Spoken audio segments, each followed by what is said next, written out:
Effectivement, quand on regarde la comparaison internationale aujourd'hui, les chiffres d'Eurostat, de Rexecode, etc., on peut dire, sans exagérer, que la France n'a plus de problème de coût du travail,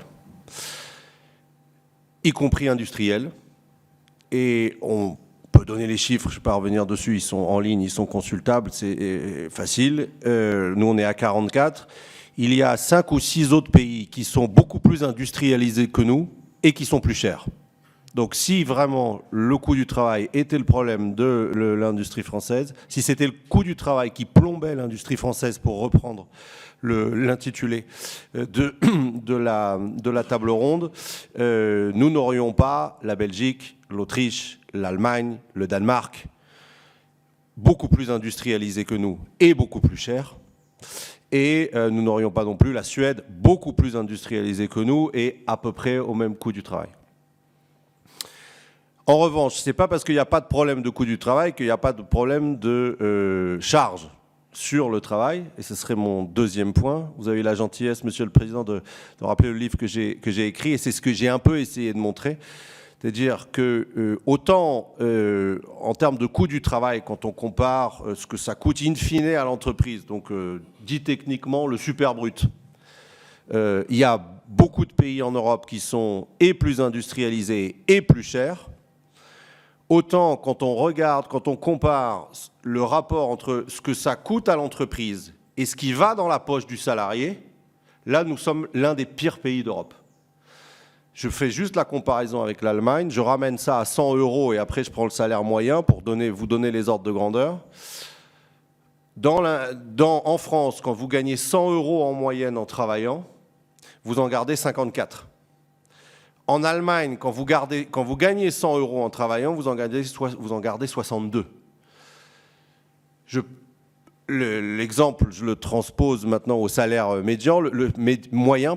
Le salaire moyen dans l'industrie en France, chargé, super brut, c'est 5 500 €.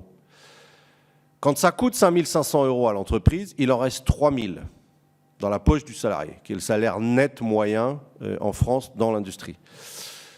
Mais en Allemagne, où pour les mêmes 5 500 € de coût de l'entreprise, il en reste 3 460 aux salariés. Et donc on a un écart de 400 à 500 € sur le salaire moyen qui va dans la poche du salarié.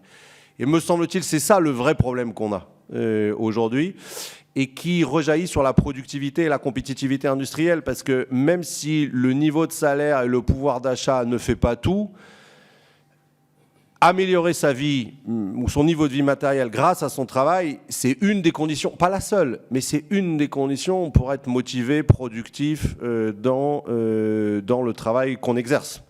Et donc, me semble-t-il, la revalorisation financière nette du travail, ce n'est pas une condition suffisante pour rebooster la productivité dans notre pays, mais c'est une condition absolument nécessaire.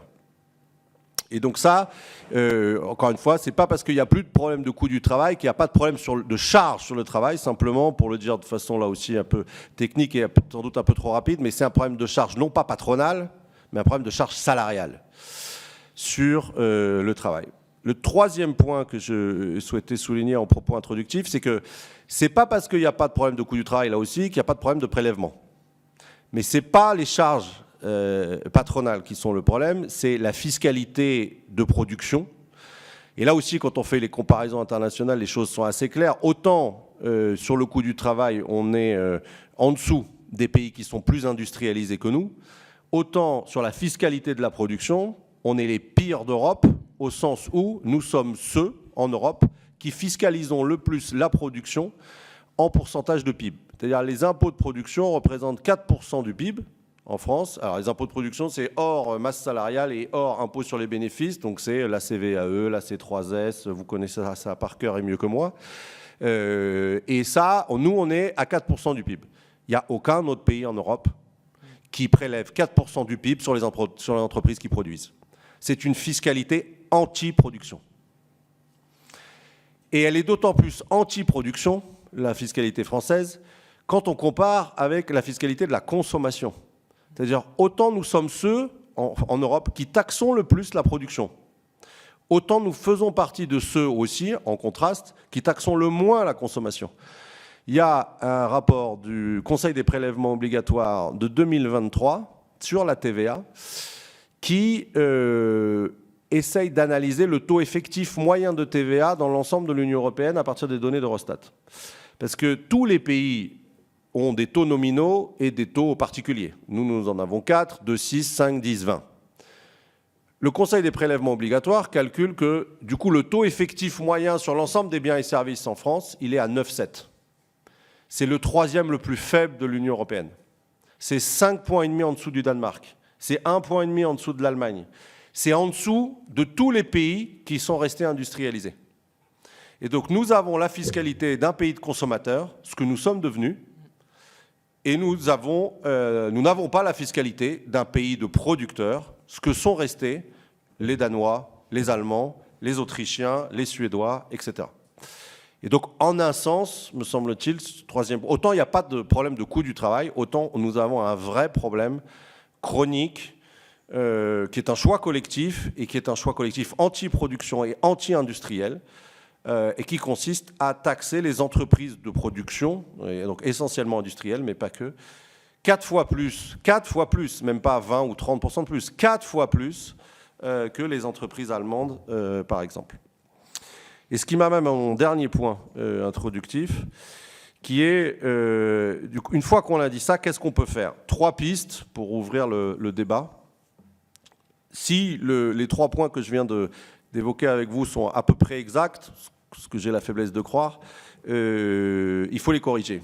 Donc le premier point, qui est les charges salariales sur le travail, qui sont l'une des pires d'Europe, et qui ne sont pas tellement un problème pour l'entreprise, quoique, c'est un problème indirect de motivation, mais qui est un problème de motivation au travail, de rémunération au travail, et à la fin, même si ce n'est pas la seule raison, mais de travail qui ne paye plus, au sens qui ne permet plus d'améliorer sa vie quand on travaille à la majorité des gens depuis 15 ans.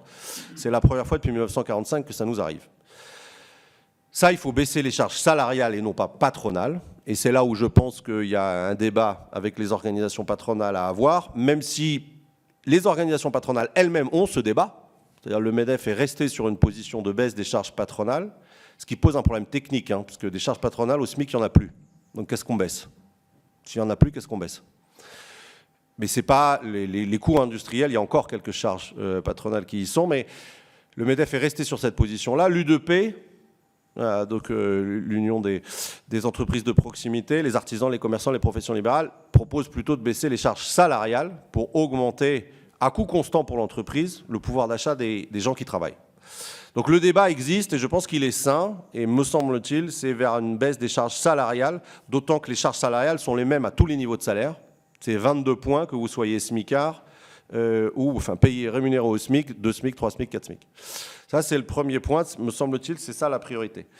Deuxième priorité, c'est qu'on ne peut pas rester avec 4 points de PIB sur les impôts de production, ou si on reste avec 4 points de PIB sur les impôts de production, on ne peut pas se plaindre de ne pas réussir à réindustrialiser, et on ne peut pas demander aux entreprises industrielles implantées en France, qu'elles soient des filiales des entreprises étrangères ou des entreprises françaises, de produire depuis la France pour exporter avec une fiscalité anti-production. Elles sont dans une compétition internationale, Anne-Sophie Alsif l'a dit. Nous, Européens, avons perdu notre avance technologique et éducative par rapport au reste du monde. Et donc, nous ne pouvons plus ne plus avoir d'avance technologique, ne plus avoir d'avance éducative, ne plus avoir d'avance organisationnelle et en même temps, pour la même production, taxer davantage. C'est impossible. Ou alors, ça nous condamne à perdre des parts de marché au niveau mondial, c'est-à-dire exactement ce qui nous arrive depuis une dizaine d'années, l'Allemagne comprise. Et là, le rapport du Haut Commissariat au Plan qui est sorti il y a quelques semaines le montre de façon mathématique et, me semble-t-il, totalement incontestable. Et puis, une fois qu'on baisse les charges salariales et pas patronales, qu'on baisse la fiscalité, il faut compenser parce que la situation financière du pays fait qu'on ne peut pas se permettre de creuser le déficit.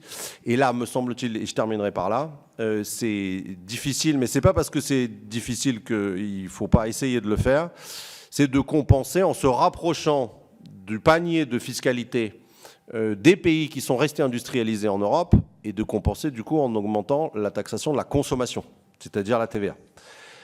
Là-dessus, je fais 3 remarques terminales sur la TVA parce que je sais que c'est un sujet qui est compliqué, qui est sensible, etc. Première remarque, c'est que Ce n'est pas du tout la même chose en termes de pouvoir d'achat et de justice sociale d'augmenter la TVA à la suite d'une baisse de charges salariales ou à la suite d'une baisse de charges patronales. Ce qui a été proposé aux Français jusqu'à présent, c'est d'augmenter la TVA à la suite d'une baisse de charges patronales. Et ça, pour le coup, on peut dire légitimement, en forçant un peu le trait, que c'est antisocial ou anti-pouvoir d'achat, parce que vous n'avez pas d'augmentation du salaire net et vous avez une augmentation des prix. Donc il y a une baisse du pouvoir d'achat. Mais si vous avez une baisse des cotisations salariales et une augmentation de la TVA, là, pour le coup, tous les gens qui travaillent augmentent leur pouvoir d'achat. Si vous baissez les cotisations sociales, par exemple, de 10 points, ce que je propose dans le bouquin, et d'augmenter la TVA de 4 points, tous les gens qui travaillent ont 6 points de pouvoir d'achat en plus. Ceux qui perdent, c'est ceux qui gagnent leur argent autrement qu'en travaillant, c'est-à-dire les héritiers, les rentiers et les retraités. Mais tous les travailleurs gagnent. Et donc le clivage se déplace de peu rémunéré versus très rémunéré, qui est d'habitude ce qu'on fait pour s'opposer à la TVA sociale, à un clivage, c'est vrai, si on fait ça, tous les travailleurs seront gagnants, qu'ils soient rémunérés au SMIC ou à 10 000 € par mois, mais les personnes qui gagnent leur argent autrement qu'en travaillant seront perdantes, ça c'est vrai. Le deuxième point sur la TVA sur lequel je voudrais insister, c'est que si le rapport notamment du Haut Commissariat au Plan est exact et que nous avons maintenant perdu notre avance technologique, voire nous sommes en retard de façon technologique, c'est comme si nous étions dans plusieurs aspects de notre spécialisation industrielle comme un pays émergent. C'est-à-dire qu'en fait, nous sommes plus chers pour produire moins bien. Nous produisons à des coûts supérieurs des produits qui sont de moins bonne qualité, de moins bonne intensité technologique que les pays asiatiques et notamment la Chine. Si ce constat-là est à peu près exact, qui est celui que Florent Menegaux a fait, patron de Michelin, a fait devant l'Assemblée nationale il y a quelques mois. Donc ce n'est pas, me semble-t-il, très subversif de dire ça, c'est juste de la lucidité. Si ça est exact, on a besoin de protéger, comme tous les pays émergents l'ont fait dans le monde, de protéger notre industrie pour compenser son retard technologique.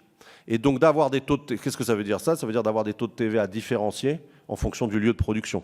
Ce qui, par ailleurs, est complètement compatible avec la transition énergétique, puisque nous, grâce au nucléaire, la production française est par nature mécaniquement moins porteuse de CO2 que ce qui était fait en Chine, où en Chine, 60% encore de la production, made in China, c'est made in charbon, encore maintenant, même si ça sera beaucoup moins vrai, heureusement pour la planète, dans les décennies qui viennent. Et donc d'avoir un taux de TVA différencié selon le lieu de production permettrait de soulager les travailleurs, de donner un avantage compétitif aux entreprises qui produisent en Europe et en France, et d'avoir une recette fiscale supplémentaire par rapport aux entreprises étrangères. Et je terminerai juste par là en un mot, c'est que le reproche qui est, en 30 secondes, le reproche qui a été fait à la TVA, il était assez fondé à partir du moment où on baissait les charges patronales, mais il ne l'est plus du tout si on baisse les charges salariales, et surtout, il n'y aurait rien de plus juste, non seulement c'est efficace, mais il n'y aurait rien de plus juste que d'augmenter la TVA de façon différenciée entre le Made in France ou Europe et le Made in ailleurs dans le monde, du point de vue des travailleurs. Parce que la mondialisation depuis 20 ans, ça a consisté à dire à une grande partie des travailleurs français qui sont trop chers et qui sont trop payés. Ce qui, à certains moments de l'histoire, a été en partie vrai, etc. Mais la TVA, augmenter la TVA et baisser les charges salariales, ça consiste à dire que ce n'est pas les travailleurs français qui sont trop payés, c'est les marges des entreprises étrangères qui vendent en France qui sont trop élevées.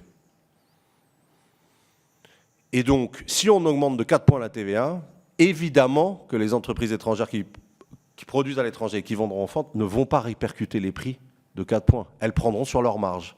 Et de ce point de vue-là, c'est fondamentalement plus juste d'avoir une protection sociale davantage financée par la consommation, parce que derrière ce mot de consommation, en fait, c'est les marges des entreprises étrangères qu'on sollicitera au lieu de solliciter le pouvoir d'achat des travailleurs français. La TVA, elle est payée par 168 millions de personnes.